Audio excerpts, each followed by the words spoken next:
জান্নাতবাসী বানাও। আয় আল্লাহ, এই নেত্রী 3 বার দেশ চালাইছে গো আল্লাহ, কত মানুষের মন হাসি খুশি ফুটেছে গো আল্লাহ, তুমি তা দেখছো গো, তা দেখে তুমি তা আমরা দোয়া কবুল করো গো আল্লাহ। আয় আল্লাহ,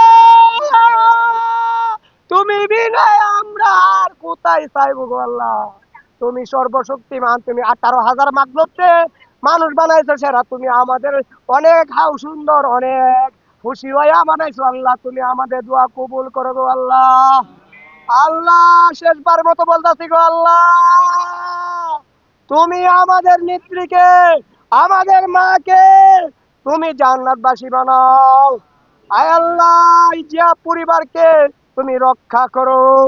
আয় আল্লাহ, আমরা যেমন আগামীতে একটা দেশ বাংলাদেশ, সুন্দর একটা বাংলাদেশ, সুন্দর যে এই দেশের কোনো কাজ্যা কুজ্জা বিবাদ থাকবে না, এমন একটা বাংলাদেশ তুমি দান করো।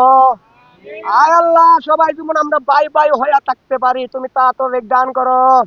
আল্লাহ, সবাই মিলেমিশে ভাই বোনের মতো সবাই মিলেমিশে যেন থাকতে পারি, দেশটার মাঝে দেশটা তুমি রক্ষা করতে হয়, তুমি তা তো দান করো। আয় আল্লাহ, এই দেশের মাঝে কোনো কোনো কাজ্যা কুজ্জা তুমি না থাকে, তুমি সবাই কাজ্যা কুজ্জা দূর করে, অহংকার দূর করে, ভালোবাসা এই দেশটাকে মজবুত কইরা যেমন শক্তিশালী আমরা করতে পারি সবাই মিল্লা, তুমি তা তো দান করো। আয় আল্লাহ, এই দেশটা যেমন